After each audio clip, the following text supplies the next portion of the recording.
Welcome back to the Deep Dive.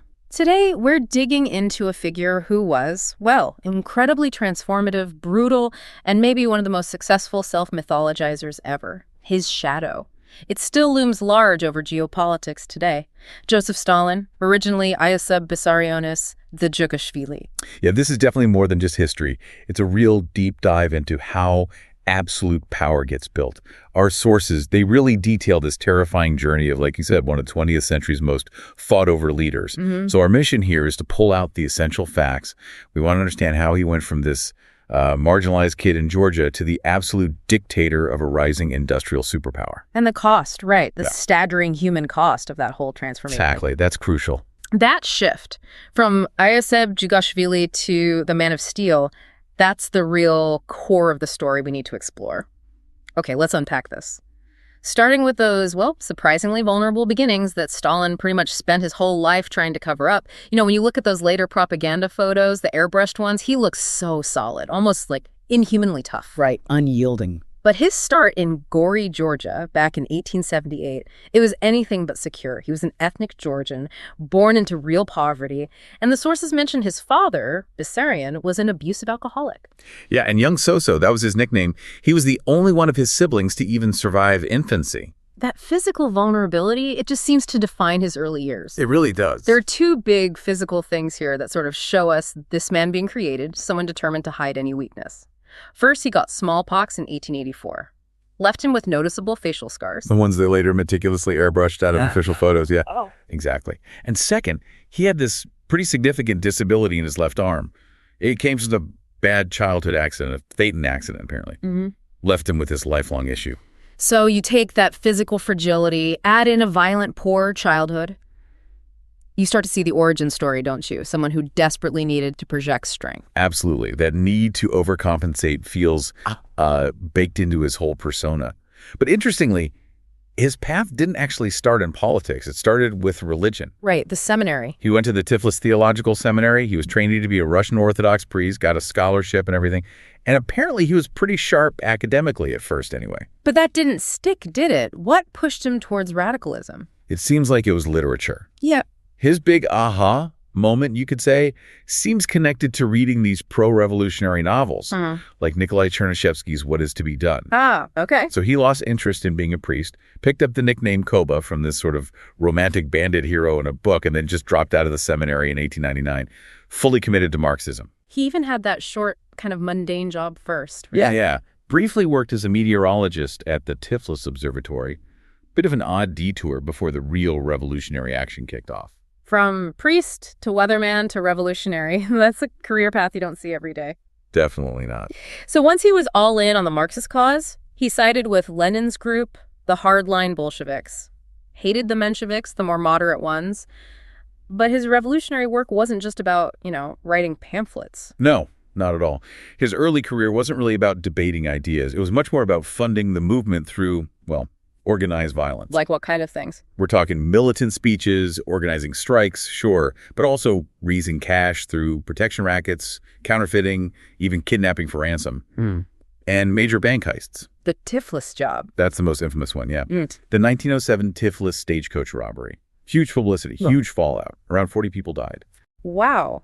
He really made his reputation in fire and blood then. He got arrested, exiled to Siberia multiple times. This kind of brutal apprenticeship must have earned him some respect in Lenin's inner circle. It did.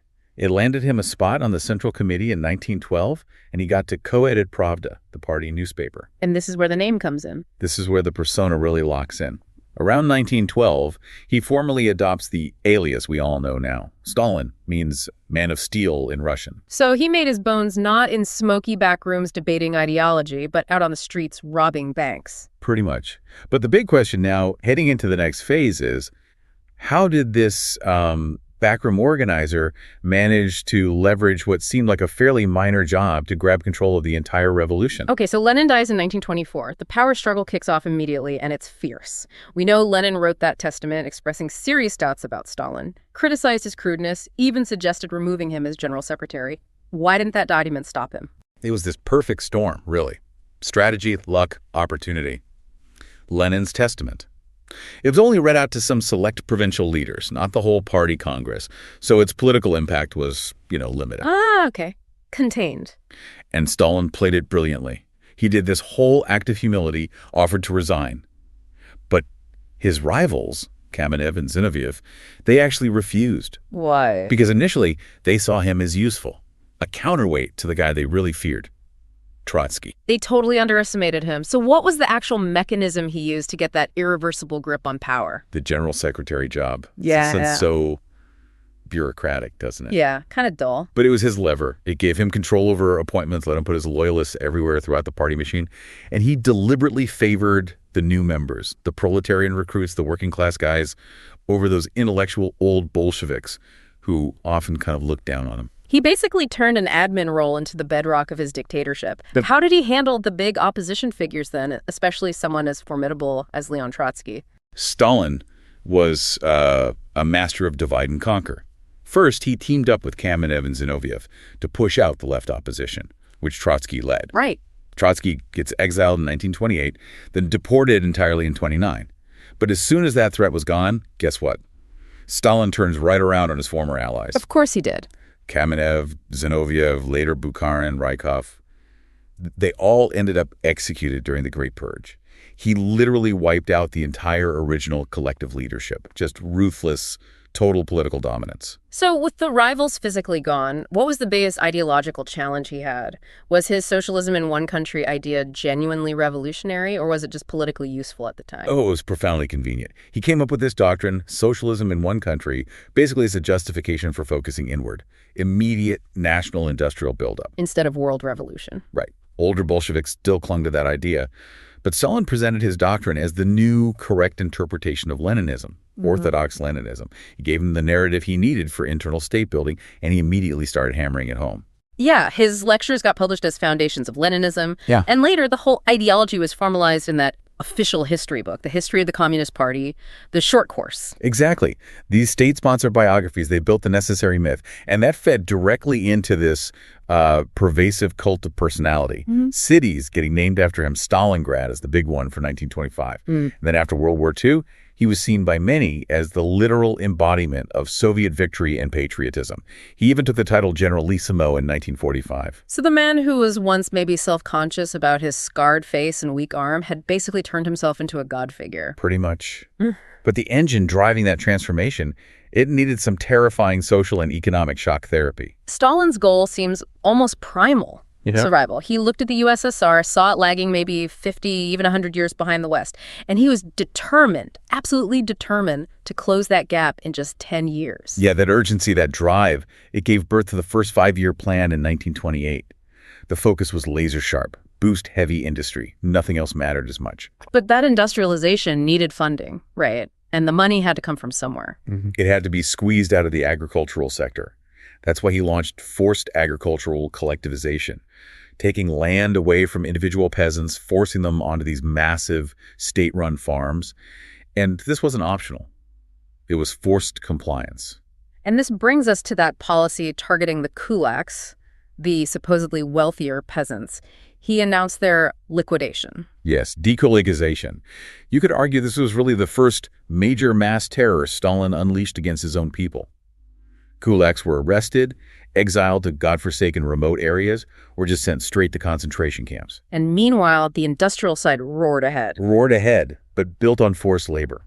You see these massive construction projects, Magnitogorsk, the White Sea-Baltic Canal, the Moscow Metro eventually, huge chunks that were built by prisoners in the expanding Gulag system. So forced labor camps. Exactly. And the work itself was relentless. They promoted the whole Stakhanovite movement to basically push workers harder and harder, intensify production. This pace, these brutal methods, it led to catastrophe, didn't it? Especially the famine in 1932, 1933. How bad was it? It was horrific. The famine peaked violently, killed somewhere between 5 and 7 million people. It hit regions like Ukraine particularly hard. That's the Holodomor. Was it just bad harvests? Well, the crisis was definitely made worse by poor harvests and the chaos of collectivization itself. But government policy played a huge role in deepening it. Stalin blamed saboteurs, refused to build up grain reserves, and notoriously prioritized feeding urban workers and exporting grain over sending relief to the starving countryside. The harshness is reflected in the laws, too, right? Absolutely. Stealing even a handful of grain became a capital offense. August 1932, a death sentence for stealing food. It's just staggering. And the political repression that went hand in hand with this economic upheaval, the murder of Sergei Kirov in 1934 seems to have been the trigger for the state to really unleash the Great Purge. What's really crucial to understand here is the mechanism of the terror. Stalin greenlit the use of these NKVD troikas. Right. Just to clarify for listeners, troikas were literally three-person commissions. They had the power to sentence people, often in minutes, with no real trial, no defense lawyers, nothing. Precisely. Summary justice, if you can even call it that. And the purge didn't just hit the old Bolshevik rivals he still distrusted. It spread everywhere. The military high command was decimated, but it went much wider, into the general population too. What were the numbers like? During the peak years, say 36 to 38, over 1.6 million people were arrested.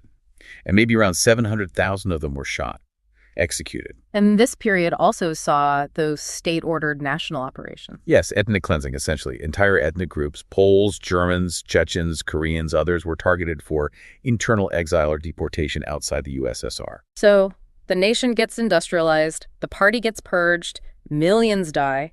The Soviet Union stabilizes internally, but through absolute terror. And just as that happens, an even bigger threat starts brewing outside its borders. Leading up to World War II, Stalin seemed to think conflict between the big capitalist powers was just inevitable, right? And his plan was for the USSR to stay out of it, stay neutral, while building up its own military. That thinking led to probably his most shocking diplomatic move, the Molotov-Ribbentrop Pact, the non-aggression treaty with Nazi Germany in August 1939. Which wasn't just non-aggression, there was that secret part. Exactly. A secret protocol that basically carved up Eastern Europe between them. It gave the Soviets the green light to invade Eastern Poland just weeks later. Yet, even with that pact, and sources say he got repeated, detailed warnings from intelligence. The German invasion in June 1941, Operation Barbarossa, it still seemed to catch him completely off guard. It really seems so. It's baffling, isn't it? A leader built on paranoia, completely misreading Hitler's immediate plans. Apparently, he had a sort of collapse initially, but then pulled himself together quickly, formed the State Defense Committee, the Military Command, Stavka. And the early part of the war for the Soviets was just brutal, scorched earth policy. And horrifying orders directed at his own side, executing political prisoners in areas about to be overrun. Then there was Order Number 270. The one labeling captured soldiers as traitors? Yes, and that applied even to his own son, Yakov. Captured by the Germans, died in custody after Stalin flatly refused a prisoner swap, famously said he wouldn't trade a marshal for a private. Just unbelievable harshness. And later, Order Number 227, not one step back, creating penal battalions for anyone retreating without orders. It shows that fundamental lack of trust in his own army, doesn't it? Probably a direct result of the purges gutting the officer corps just years before. Yet, despite all the deep suspicion between the Soviets and the West, they become allies. The big three, Stalin, Churchill, Roosevelt. Time magazine even names him Man of the Year in 1942. Global perceptions shifted massively once he was fighting Hitler. Yeah, wartime necessity. And those big conferences summated the Soviet Union's post-war position. At Tehran in 1943, he pushed hard, got the Allies to agree, in principle, to breaking up Germany after the war, secured Königsberg for the Soviets too. And by Yalta in 1945. He was demanding huge reparations from Germany, $20 billion, and territorial gains in Asia in return for eventually joining the war against Japan. His ruthlessness didn't just apply to enemies, though, did it? No, absolutely not. Even towards potential allies, like the Polish resistance during the Warsaw Uprising. He deliberately withheld assistance. Why? He figured those Polish fighters would just get in the way of his plans to install a friendly communist government in Poland later. So he prioritized grabbing Berlin before the Western allies could get there. Strategic calculation trumped everything. And by the end of the war, the Red Army controls all of Central and Eastern Europe, right up to the Elbe River. The Baltic states are swallowed back into the USSR.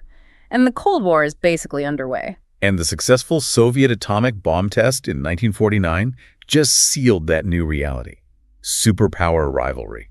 He quickly set up Soviet control over the Eastern Bloc, using these people's democracies, kept them formally separate, but totally dominated through bodies like Cominform. His intolerance for anyone deviating showed up, too. Oh, yeah.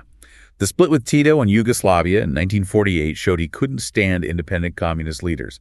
Then the Berlin blockade in 1948, forcing the Western airlift. And crucially, he gave the green light to North Korea's invasion of South Korea in 1950, triggering the Korean War. So he survived the biggest war in history, seemed completely untouchable. But as he got older, that paranoia, the thing that fueled his rise, it came back. And it turned inward again. So in those last years, Stalin's help was clearly failing. And he got more and more suspicious, didn't he? Unpredictable, bad-tempered, especially with his inner circle. That paranoia, it took a really ugly turn, with state-sponsored anti-Semitism spreading across the Eastern Bloc. The most notorious example was the doctors' plot in 1952. Right, the accusation that Kremlin doctors, mostly Jewish, were plotting to kill politicians. Exactly. Arrested, tortured. There were even rumors swirling that he was planning to deport all Soviet Jews to Birobidsan, that autonomous region in the Far East. It was a terrifying time. It's kind of amazing, though, that a man who planned everything so meticulously for decades apparently left no clear successor. He shook up the Politburo, made it the larger Presidium in '52, but didn't designate anyone. No clear path forward at all. Then he was found semi-conscious on March 1st, 1953. Died 4 days later, March 5th. Cerebral hemorrhage. And even his death caused chaos. That massive crowd crush at his funeral procession in Moscow, killing loads of people trying to get a glimpse. A tragic, chaotic end fitting a tragic, chaotic rule in many ways. So his legacy today, it's still fiercely debated, isn't it? In the West, he's largely seen as, a mass murderer, an autocrat. But in Russia, even Georgia, his image is more complex. He's still seen by some as this successful modernizer, the guy who built the USSR into a superpower, and crucially, the victorious war leader. And that brings us to the numbers game, the mortality debate. Right. Before 1991, Western estimates for deaths under his regime were often huge, 20 million or even higher. But after the archives opened, the picture became a bit clearer, though still horrifying. Post-91 research suggests around 3.3 million officially recorded victims of direct repression, executions, deaths in the Gulag, deportations. But then you have to account for the famine victims separately. The 1932-33 famine. Right, another 3.5 to maybe 6.5 million deaths there. And scholars still argue, was that famine intentional genocide, particularly in Ukraine? Or was it the result of criminal neglect and utterly irresponsible policies? It's a deeply fraught question. And despite that staggering death toll, and later attempts to erase him, Khrushchev's secret speech in '56, pulling his body out of the mausoleum, renaming Stalingrad, his popularity somehow endures. We even see efforts to rehabilitate his image today. It's remarkable. And when you look at the man himself, the personal details are just full of contradictions. He was apparently meticulous, a self-taught reader with this huge library, over 20,000 books, loved history, especially strong Russian leaders like Ivan the Terrible, Peter the Great. But also notoriously rude, vindictive, kept everyone around him in constant fear. Absolutely. Our sources mention his first wife, Ekaterina Samodinze, maybe the only person he showed real deep affection for. There's that quote attributed to him after she died. "This creature softened my heart of stone. She died, and with her died my last warm feelings for humanity." Chilling, if true. His second wife, Nadezhda, committed suicide. His relationship with his son Yakov was famously harsh. What's fascinating here is, maybe the core of it all is the sheer scale of the ideology that drove him.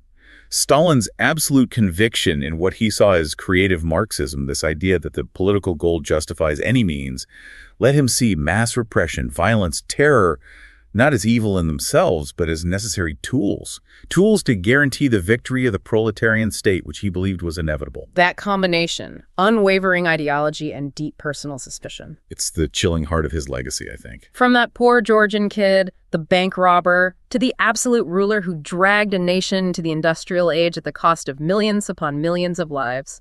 We hope this deep dive helps you grapple with the sheer breadth and the terrifying depth of the man who really redefined revolutionary ambition and left scars on the world map that are still visible today.